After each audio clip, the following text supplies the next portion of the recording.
Welcome to Continuing Mobile Education for Emergency Medical Services Providers. This is Pediatric Seizures, Episode 2, History and Physical Exam.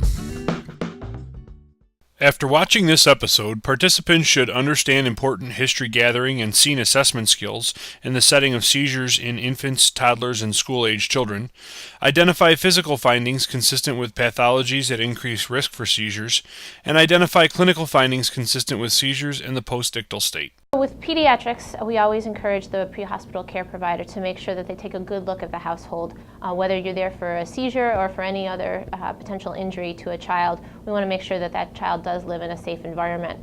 Looking around, we don't need to snoop by any means, but just make sure that things seem to be in order. Does the story you're getting from the parents seem to make sense? Is this a child that should be able to do the things that they're telling you that they were doing before the seizure occurred or before whatever the illness is started? Again, remember, pre-hospital care providers are mandated reporters in New York State, but this is pretty much the case nationwide. So please make sure that you're an advocate for the child that you are caring for. When you walk into a scene in the house and you're there for a pediatric, you need to always consider abuse or neglect, or a child has gotten into Grandma and Grandpa's pills, or has fallen and hurt themselves, or ingested some household substance such as bleach or cleaners. So you need to look around. You need to look for potential mechanism of injury. If it's trauma-based, you need to see what's out and about. If the patient has a known seizure disorder, it's very important to ask the family if there was already a plan in place from their doctor if the patient has seizure activity going on. So things like diastat at home if the patient has a continued seizure, or clonazepam, both of which are used by our practice in the community for children with known seizure disorders. Partially because this can remind parents, if they've already given these medications, to alert you that they've already given these medications. In addition, it can help them to remember, oh yeah, we had a plan for seizures should they occur. Other important history questions include the presence of a recent illness or fever, information about the child's recent PO intake, including frequency, volume, and the contents, any previous history of seizures, and what medications or toxicants may be in the household that the child could have ingested. There are multiple different types of exam findings that can be suggested that a child has a higher risk of having seizures. Many of them are things that you find on the skin, but can also be just physical exam findings that you see just doing a general assessment of the patient, such as body size, the use of limbs, or whether or not the child has cerebral palsy. The port wine stain, which is a bright red discoloration in the kind of top of the face on one side or another, that is associated with Sturge-Weber syndrome, which is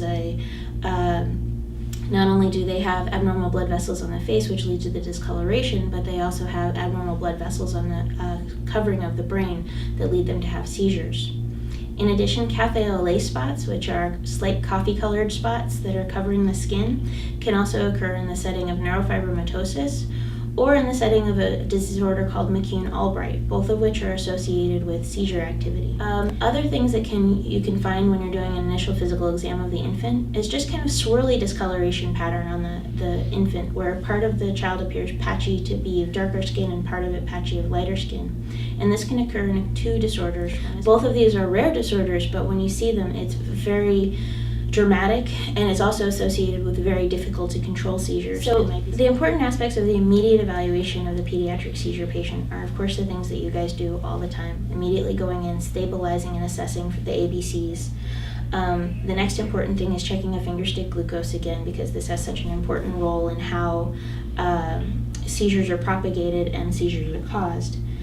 And then quickly just evaluating for signs of infection, trauma, the things that you do on your basic second assessment. So to review, a complete history and scene assessment may help with the differential diagnosis and/or root cause of the seizures. Providers should be alert for signs of trauma, ingestion, or neglect that could have caused seizures. Always check to see if a seizure plan is in place and whether or not it was followed. And check for various physical characteristics and skin conditions that may be indicative of a higher risk for seizures. So there are multiple different descriptions of seizure types. And getting just a simple word description from the folks who have seen the seizure is one of the most helpful things to helping us figure out if there's a particular part of the body where the seizure began, if there were particular movements that occurred in the setting of seizures. The most common types of seizures that we think about are generalized tonic-clonic seizures. So that means that the whole body, which is generalized, is shaking in a rhythmic manner. So tonic is the stiffening part of the seizure, and clonic are the jerks that are associated with the seizure. Most people, when they jerk at a rhythm about this, so about 3 beats a second. And that's the most common kind of seizure that most providers see. That can also happen on one half of the body, and we call that a partial seizure. And there are complex and simple partial seizures. Complex partial seizures affect how your brain is functioning at the time as well, so your consciousness is interrupted. Simple seizures, you can just have that shaking event going on and still be able to talk and still interact appropriately. There are also atonic seizures where people just become completely floppy. So all of these different types of seizures, the atonic, the generalized tonic-clonic, and the partial seizures can lead to interruptions of people's vital signs with alterations in their heart rate and respiratory rates, which can be important complications of having seizures in the field.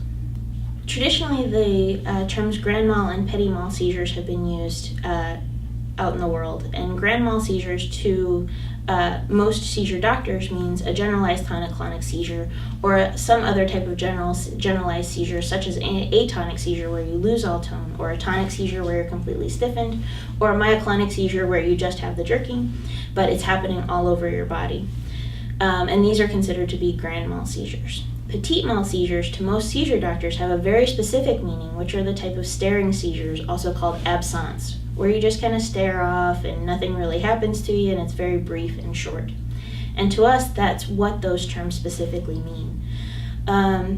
It is actually better in the field to always just describe what is seen.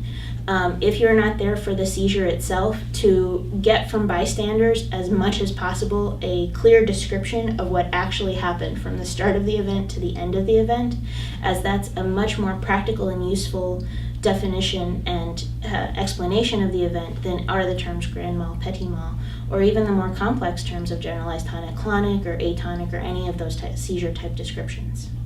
Remember, seizure presentations vary greatly and may be generalized, focal, or atonic. More importantly, detailed descriptions of the movements are more helpful than generalized terminology like grand mal or petit mal seizures. After the seizure appears to have stopped, providers should be aware of 2 scenarios that may continue to impair the patient's consciousness. Subclinical status epilepticus occurs when the electrical seizure activity in the brain continues, but the outward manifestations are significantly decreased or absent. Conversely, during a post-ictal phase, the electrical seizure activity has stopped, but the patient may not yet be fully alert. So subclinical status is a very important thing that needs to be evaluated for. Because after you initiate treatment for something like a generalized tonic-clonic seizure, just because the shaking has stopped does not mean that the seizure has stopped. Very often you'll see subtle signs such as continued deviation of the eyes or kind of continued twitching of the face and hands and sometimes the eyes. Importantly, those subtle changes do not necessarily need to have continued treatment with benzodiazepines, because the most important thing in the field is stopping that generalized shaking or the generalized stiffening, because those are the things that tend to interrupt the vital signs and to tend to cause the most problems in the setting of seizure. Those things can continue to be treated more at the direction of the provider. The thing that is important to know as you are en route is if a patient is still having those tonic eye deviations or still having twitching of one or multiple body parts, the likelihood that they are going to go back into the generalized tonic-clonic shaking is pretty high, and so they should be watched very closely en route. So the post-ictal state is an abnormality of behavior and brain function that occurs after a territory of the brain has essentially been exhausted after a seizure. Depending on what area of the brain has been involved in the seizure, post-ictal state can look different. So it may just be post-ictal confusion, it may be somnolence or lethargy, it may even be something we call a Todd's paralysis, which is an inability of one part of the body to move, similar to a stroke. But which occurs secondary to the seizure, and that part of the brain no longer functioning appropriately afterwards. After watching this episode, participants should understand important history-taking skills with seizure patients, including a complete history, a scene assessment, and checking for a seizure plan. Additionally, participants should understand the key components of a physical exam, including certain physical characteristics of the patient, a detailed description of the seizure activity, and the post-seizure presentation.